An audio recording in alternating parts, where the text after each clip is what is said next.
Hello everyone, my name is Jamin. Thanks so much for visiting my channel. In this video, I have an Ideapad Flex 3 laptop. The exact model used here will be below in the description, but this should help you with any of the Flex 3 series laptops. I'm going to show you how to get inside, access your Heatsink CPU area. So first thing, power down your computer the correct way, make sure it's off and unplugged from your charger. We're then going to flip the computer over to access our bottom case screws.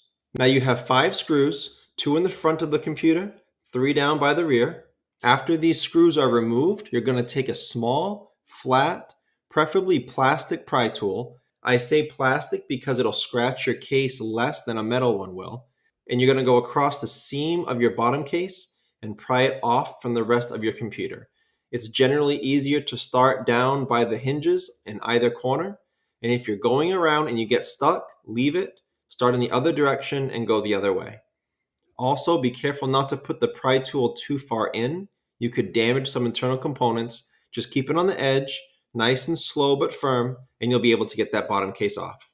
Once you do, this is what you're looking at for the inside of your computer. As a general computer repair side note, whenever I'm working on a computer in my shop, it's sitting on an anti-static mat. Either that or an anti-static bracelet are great ideas to avoid damaging anything in your computer when you're working on it. If you would like help with tools or supplies for your computer project, as well as any replacement or upgrade parts for this specific model computer, I will have a link above, also below in the description, and that will be a list of all those tools and supplies and replacement parts for this specific model computer. Now, before touching any component in a computer, I always either remove or at least unplug my battery. A computer is safest to work on when as little power as possible is running through it. So here's your battery right here. There are 5 screws holding it down. You can see by these white arrows and white triangles, they point out all the screws holding your battery down. So that's how you would get your battery up, and the battery plugs into the motherboard right here. Now, as with any cables or wires in a computer, we try to avoid pulling on the wires themselves as much as possible because they could break or they could come right out of the plug. Instead, we try to focus on the plug if at all possible. So use your fingernails or a pry tool, maybe even a pair of pliers after getting the battery up to pull that out of that port right there. So this is your heatsink right here. You have these 2 screws on this side, and you have these 3 screws over the CPU section. So after undoing those screws, you will release your heatsink.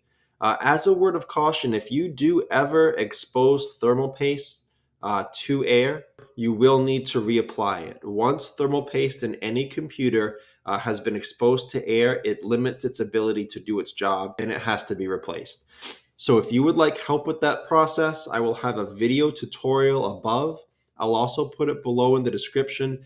It'll be a tutorial on how to fix an overheating laptop, but it will show you how to clean off all the old paste. You don't want to put new stuff down on top of old stuff.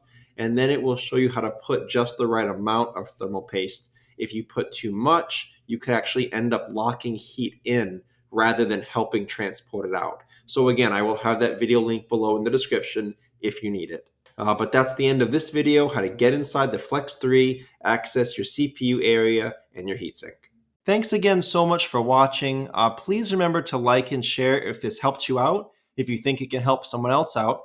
And feel free to subscribe if you enjoy DIY computer content like this, or if you just want to keep me on hand to answer any of your future computer questions. I do try to answer all questions throughout my channel at least a couple times a day.